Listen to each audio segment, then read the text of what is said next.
I didn't give Houston enough respect on Sunday, didn't have the live show to celebrate their win. It was a totally dominant win over Tennessee. They had a historic defensive performance. Never has a 1 or 2 seed in the tournament scored that few points in the first half, the 15 that Tennessee put up. Never.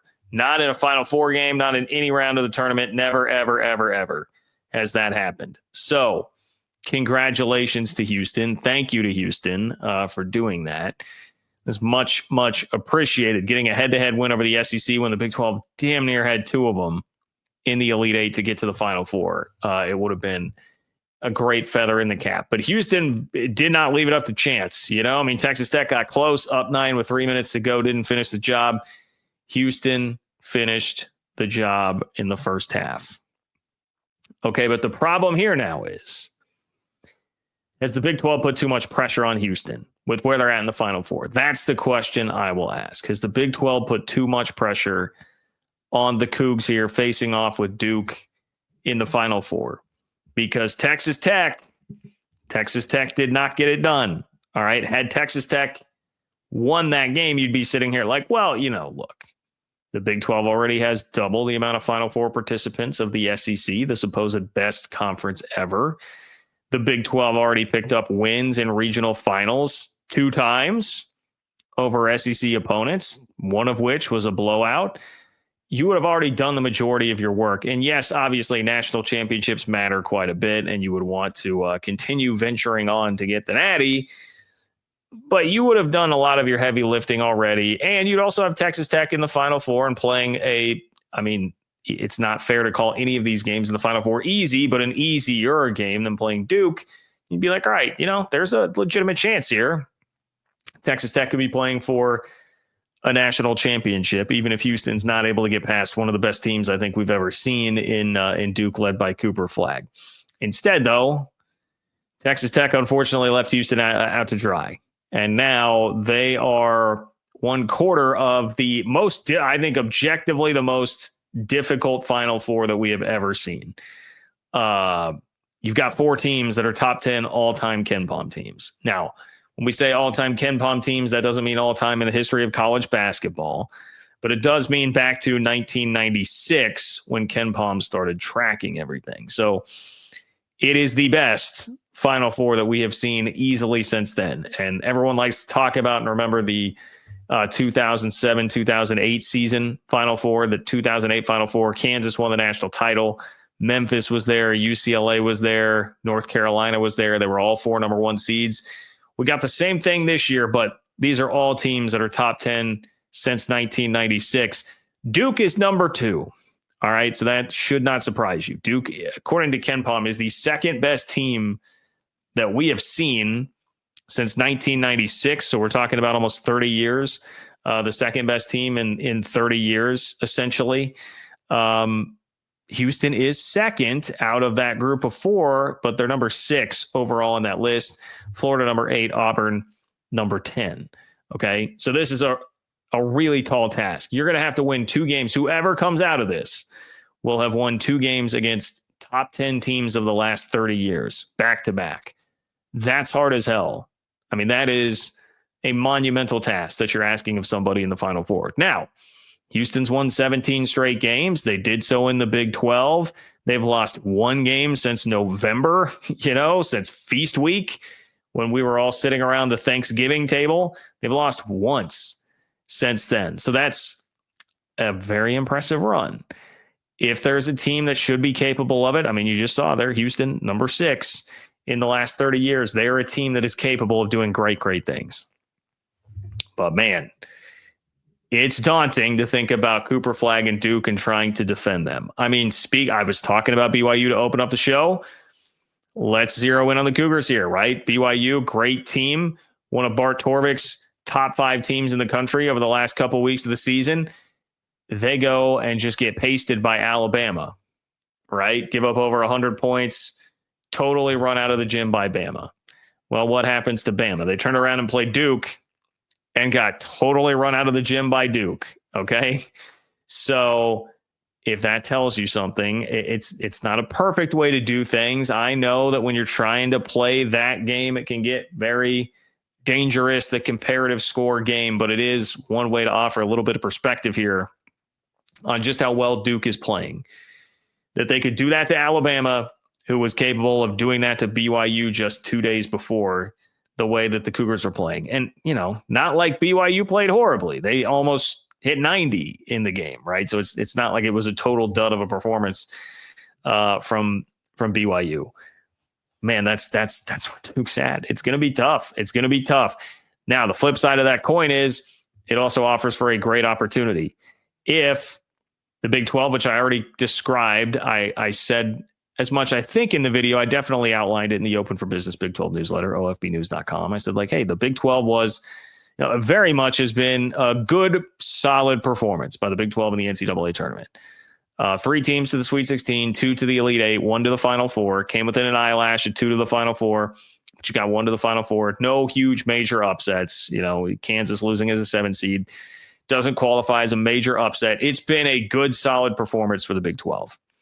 But if you want to talk about elevating it to a great performance, you'd be talking about a national championship for Houston, particularly a national championship for Houston that's going through the second best team in the last 30 years in Duke, and this unstoppable freshman force in Cooper Flagg, that's turned into one of these ultra special one and done talents in the sport in an era when that's not really the game anymore. Everybody's all concerned with the portal and winning that way. It's not so much about the Fab Five or these freshman phenoms that are coming out anymore. So a bit of a throwback with that. And that, I think, in some ways draws even more attention to it than it would if it were just a typical transfer guy who's been around the block a while that's doing that. So look, if you combine the road that Houston has already traveled here, having to beat a top 10 Ken Pom team this year in Gonzaga in an 8-9 winner, right? Like their second round game, round of 32, they're playing a top 10 team in the country. They then had to go play a road game against a 4 seed in the Sweet 16 and then got the highest possible seed in the Elite 8 in a 2. It's been an unbelievably tough road to get here already. If you tack onto that, then they beat the second best team of the last 3 decades in Duke. I mean, that's a really unassailable resume that you would be putting together for Houston. Nobody can poke holes in that. Nobody can say anything about Houston, and it would be great for the Big 12 to be able to throw that up there. And if they were to win the national championship, I mean, natties make a big difference. How often have we heard the Big 12 just torched? And I'm not just talking about now in this new era of the Big 12. Even when Texas and Oklahoma were still in the conference, Big 12 just got torched all the time for not having won a national championship since the 2005 Texas Longhorns, the Rose Bowl. Vince Young. That was a major pain point for the league that nobody had gotten over the hump since then. Like, natties matter. And as much as we want to say the SEC has had a lot of help from ESPN, that the SEC built a lot of its reputation on the number of draft picks they had. They certainly have. But the number one thing is just that they kept winning the national title. Like, if you win the national championship every year, you do that over a large period of time, large swath, people all of a sudden are going to have to bow down to you as the best league that's out there. So natties do matter. And you can definitely make the argument that, like, almost, college basketball is more heavily skewed toward what happens in the postseason than anything. I mean, we're definitely getting there fast with college football, especially as the playoff expands. But in college basketball, everything is defined by what happens in this tournament in the postseason. And if Houston were to win the national championship, now we're sitting here talking about, hey, 3 of the last 5 for the Big 12, and Houston would have undoubtedly one of the most impressive runs to a national championship with what they did in the tournament of anybody in recent memory. And that's been justified by, how good Duke is. Everything I said, they get this unusual road game scenario. They get an unusually tough underseeded 8 seed, and would have done that in the year of the tournament where it was very chalky, right? You get easier runs to a title if there are a lot of upsets. And that's not what this year has been about at all. So nobody could deny how strong of a title this would be to go along with what Kansas did and what Baylor did. 3 of the last 5 with 3 different programs too, I might add, in the Big 12 also kind of helps. It's not just that you have Kansas propping up the rest of the league anymore. That would be a third. You'd be diversifying there with a third team to win the national championship. So It would be huge.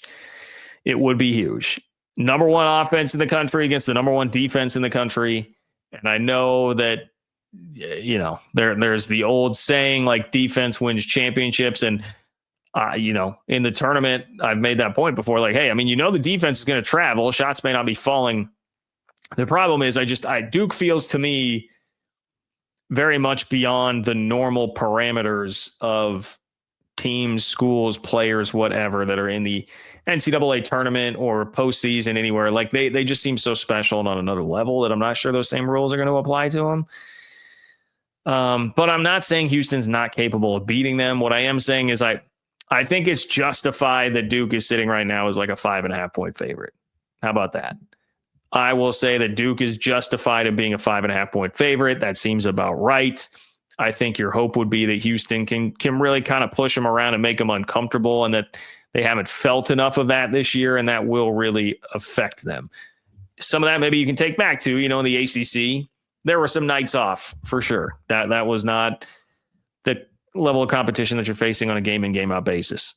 Duke has just bludgeoned everybody in the tournament, right? So it's not like they haven't been tested and haven't proven that they can handle some major tests, but maybe they haven't seen one quite as physical and in your face, in your shorts as what Houston is going to be. I do also worry, I got to admit, this is one of those like situations where I know you'd be playing for a national championship. Maybe it's a little bit ridiculous to say, but when the U.S. beat Russia, right, in the Miracle on Ice, like, everybody thinks of that as the pinnacle, and that was great. But that was the semi. That was not the gold medal game. They then had to go beat Finland, I believe it was. Finland. Somebody fact check me on that. There would be a little bit of that here, where it'd be like, man, you got through Duke, the big bad Duke Blue Devils, second best team in the last 30 years. Everyone's been talking about them all year. They look just completely unbeatable at this point. You'd still have to go play one more game against, oh, by the way, a top 10 team of the last 30 years. So, look, that'd be a great problem to have. That's a problem that the league would love to have. And I'll take Houston's chances against either Florida or Auburn. Anyway, best of luck, Houston. Best of luck, Cougs. Love you, Kelvin Sampson. Guy that I, long ago advocated for K-State to hire. I'm trying to remember who K-State hired at that point instead of him. Maybe would it have been the Bruce Weber hire? I don't know. Look, Kelvin Sampson, I think, is a great coach. Has been for a very long time. So congrats to the Cougs.